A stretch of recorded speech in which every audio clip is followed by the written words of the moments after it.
Passados 30 anos, os Krenak ainda conservam bem viva a lembrança daqueles dias. Aí eles vieram embora pra cá de novo. Quando vocês voltaram, havia gente aqui?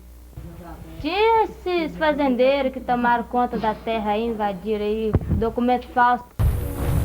Brasil, o regimento Sampaio, o grupo... Futuro interrompido.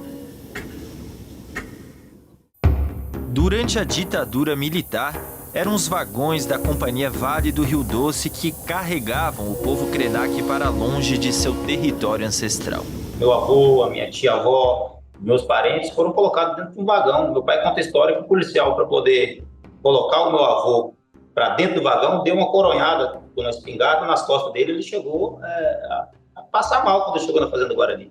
Não demorou muito tempo, ele morreu no exílio. Meu avô morto, está enterrado. Quando a gente vai fazer o ritual fúnebre, a gente tem que ir na Fazenda Guarani, porque a Vale, em conluio com o Estado brasileiro, fez a remoção do nosso povo. A Vale está envolvida em duas partes da história do povo Krenak. Além de ceder vagões para o exílio de centenas de indígenas da etnia durante o regime militar, a mineradora já privatizada cometeu o maior crime socioambiental da história do Brasil. Em 5 de novembro de 2015, a barragem do Fundão, localizada em Mariana, Minas Gerais, se rompeu, espalhando cerca de 50 milhões de metros cúbicos de rejeitos de mineração em toda a bacia do Rio Doce. O crime envolvendo a barragem da empresa Samarco, de posse das mineradoras Vale e BHP Billington, acabou matando o Atu, o rio que assume a condição de entidade de avô para os Krenak. Por que os brancos matam na água? Sempre matava o sítio. Agora está matando a água. A Estrada de Ferro Vitória Minas é um departamento da Companhia Vale do Rio Doce e constitui, por sua vez, uma empresa de economia mista, da qual o Tesouro Nacional mantém mais de 80% das ações. Em 1966, sua densidade de tráfego foi superior à de qualquer outra ferrovia brasileira em bitola de 1 metro. A ditadura criou um tipo de violência até então não observada pelo povo indígena: a remoção forçada. E a Estrada de Ferro Vitória Minas teve papel primordial nessa violação cometida contra os Krenak. Os exílios começaram quando o interventor do governo militar em Minas Gerais, Rondon Pacheco, autorizou a Rural Minas, com sede em Governador Valadares, a tomar a terra indígena e distribuí-la entre mais de 50 fazendeiros. Para viabilizar os títulos de terra ilegais, idosos, mulheres e crianças Krenak foram retirados à força de sua terra ancestral e acomodados em caminhões de transporte de bois e em vagões de carga do trem da antiga Companhia Vale do Rio Doce. O destino eram as terras dos Tupiniquim, no Espírito Santo, dos Machacali, no Vale do Jequitinhonha, dos Caigangue, em São Paulo, e principalmente para a Fazenda Guarani, no município mineiro de Carmésia. Então são inúmeras as formas de ataque por parte dessa empresa. E agora com esses crimes ambientais. Então é uma empresa que, todo o tempo, ela tenta destruir o nosso povo. Tanto é que a gente tem acordos judiciais com essa empresa para prever alguma coisa em relação a abastecimento de água. A gente está falando de água. Então, a Vale, para o nosso povo, ela é Nandion.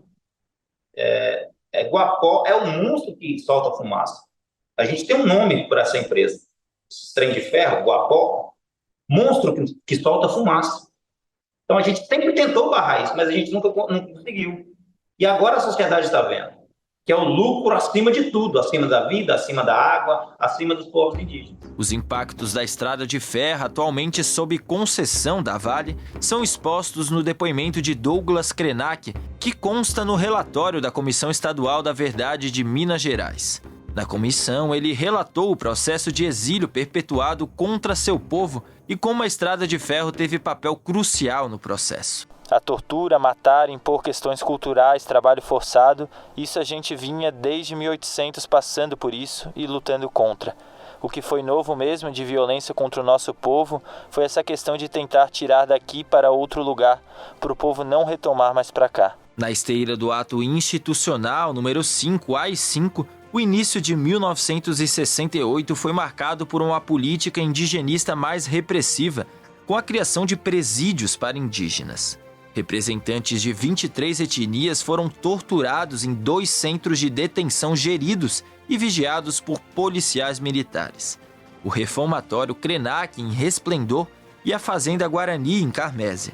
As 2 cadeias são classificadas como campos de concentração pelos Krenak, pelos indigenistas e pelo Ministério Público Federal. Um telegrama timbrado enviado pela Companhia Vale do Rio Doce mostra que havia uma parceria entre o governo militar, a FUNAI e a própria companhia para capturar indígenas e transportá-los aos reformatórios. No documento é possível observar a captura de um indígena da etnia Beuacá por parte de funcionários da Vale e a permanência do indígena nas demandas da empresa até a chegada da polícia militar. Beuacá está à sua disposição xadrez, diz trecho do documento. Pela primeira vez na história, em 2 de abril deste ano, a Comissão de Anistia vinculada ao Ministério dos Direitos Humanos reconheceu violações coletivas no período da ditadura militar e formalizou um pedido de desculpas aos indígenas Krenak em nome do Estado brasileiro. Em nome do Estado brasileiro, eu quero pedir perdão por todo o sofrimento que o seu povo passou. Eu quero pedir perdão na presença aqui do seu pai, que está aqui conosco, nesse momento, todos os seus ancestrais. Na verdade, eu não estou pedindo perdão pelo que aconteceu durante a ditadura. Eu estou pedindo perdão pela perseguição que nos últimos 524 anos o seu povo, assim como todos os demais povos originários, sofreram por conta da invasão que os não indígenas fizeram nessa terra, que é de vocês. Os dados apresentados pelo relatório final da Comissão Nacional da Verdade, entregue em dezembro de 2014, contabilizam ao menos 8.350 indígenas de diferentes povos vítimas da ditadura militar. A investigação, porém, ocorreu em apenas 10 territórios indígenas. A CNV avaliou que o número real de indígenas assassinados é exponencialmente maior. Nesse interior mais interior do Brasil, aí, Amazônia, o Cerrado e tal, são biomas que ainda estavam bastante preservados, né, onde ainda não tinha chegado a industrialização, a mineração e o agronegócio, né, como foi um projeto mesmo do regime militar, né, em ocupar essas áreas e aí, encontrando povos indígenas, a coisa para eles era muito simples, né? Tira daqui, põe ali. Os Krenak foram mantidos afastados de suas terras por décadas e a retomada foi possível somente a partir de 1993, quando o Supremo Tribunal Federal anulou títulos que haviam sido concedidos pela Fundação Rural Mineira aos invasores da área indígena.